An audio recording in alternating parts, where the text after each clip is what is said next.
सबको जय मासी की। मेरे प्रिय भाई और बहनों, आज की वीडियो में आप देखेंगे ईसाई लोगों ने भारत के लिए क्या कुछ किया है। चलिए ये वीडियो को हम शुरू करते हैं। तो पहले आते हैं विलियम कैरी। विलियम कैरी का जन्म 17 अगस्त 1761 में इंग्लैंड में हुआ था। उनका 5 भाई और बहन थे। उनका पापा स्कूल में काम करते थे और विलियम कैरी को पढ़ने में बहुत इंटरेस्ट था और 13 साल की उम्र में उन्होंने लातिन भाषा को पूरी तरह से सीख लिया था। जब उनका उम्र 14 साल हुआ, उन्होंने एक दुकान में उन्होंने काम करना शुरू किया, जूते की दुकान। और वहाँ वो काम करते थे, इसके साथ साथ पढ़ाई भी करते थे। तो उनका पढ़ाई में इतना इंटरेस्ट था, ये इंटरेस्ट देखने के बाद दुकान का जो मालिक जो था, उन्होंने विलियम कैरी को पढ़ने के लिए उन्होंने प्रोत्साहित किया, एनकरेज किया। और इसके साथ साथ वो पढ़ते थे, दुकान में काम करते थे और जब टाइम मिलता था तो वो किताब पढ़ाई करते थे। 16 साल की उम्र में उन्होंने तीनों लैंग्वेज सीख लिया था, ग्रीक, हिब्रू और लैटिन, तीनों लैंग्वेज। और अंग्रेजी तो उनको पहले भी आता था। 17 साल की उम्र में उन्होंने प्रभु यीशु मसीह का अनुभव किया था। उन्होंने जूते सिलाई का काम करते थे और चर्च में प्रचार भी करते थे। जब उनका शादी हुआ, सिर्फ 18 महीना में उनका पहला बेटी का मौत हो गया था। और बहुत समय विलियम कैरी बीमार रहते थे और उनकी बीमारी के कारण उनका सर का बाल भी कम हो गया था। और अपने काम के साथ साथ उन्होंने बहुत सारे भाषा को भी सीख रहे थे। इसके बाद हम देखते हैं उनका चौथा बेटी का भी मौत हो गया था। उसके बाद उनका मुलाकात डॉक्टर जॉन थॉमस से हुआ, जिन्होंने उनको मदद की भारत आने के लिए। उसी टाइम समुद्र में आना पड़ता था, बहुत टाइम लगता था। जो भी हो, डॉक्टर जॉन थॉमस उनको मदद किए। जब उन्होंने भारत आए तो अंग्रेज लोगों ने उनको प्रभु यीशु मसीह का प्रचार करने के लिए पूरी तरह से मना कर दिया, क्योंकि उन लोगों को डर था क्यों ना विलियम कैरी प्रभु यीशु मसीह का प्रचार करके हमारे खिलाफ लोगों को भड़का देंगे। इसलिए विलियम कैरी को उन्होंने पूरी तरह से मना किया था, तुम प्रचार यहाँ मत करो। तो अब हम देखेंगे उन्होंने भारत के लिए क्या किया था। सती दाह प्रथा को उन्होंने बंद किया था। 1794 में उन्होंने देखा कि एक महिला, एक लेडीज जबरदस्ती उनको आग में डाला जा रहा है। किसका आग? उनका पति मर गया था, तो उनको जब जला रहे थे लोगों ने, तभी इसी औरत को भी जबरदस्त अपनी पति की चिता के पास जबरदस्त जलाने के लिए उन्होंने ले गए थे और जला भी दिए उनके सामने, विलियम कैरी के सामने।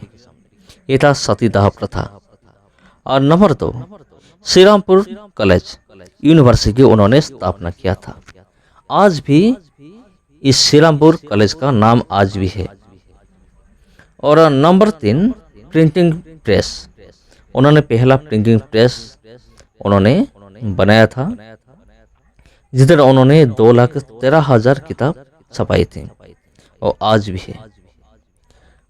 और चौथा, उन्होंने पहला डिक्शनरी बनाया था ताकि लोगों ने हर प्रकार की भाषा को सीख सके। ये थे विलियम कैरी।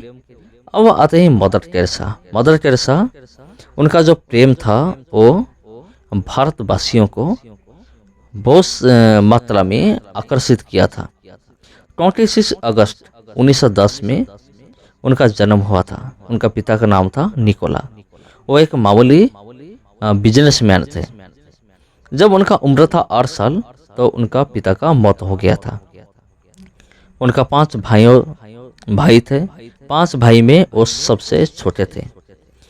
पढ़ने में उनका बहुत इंटरेस्ट था और 12 साल की उम्र में उनको अनुभव हो गया था कि वो उनकी पूरी जीवन मानव जाति की सेवा के लिए वो दे देंगे।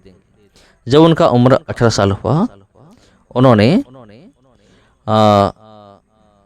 सिस्टर ऑफ लोरेटो वहां जाकर उन्होंने अंग्रेजी भाषा सीखा।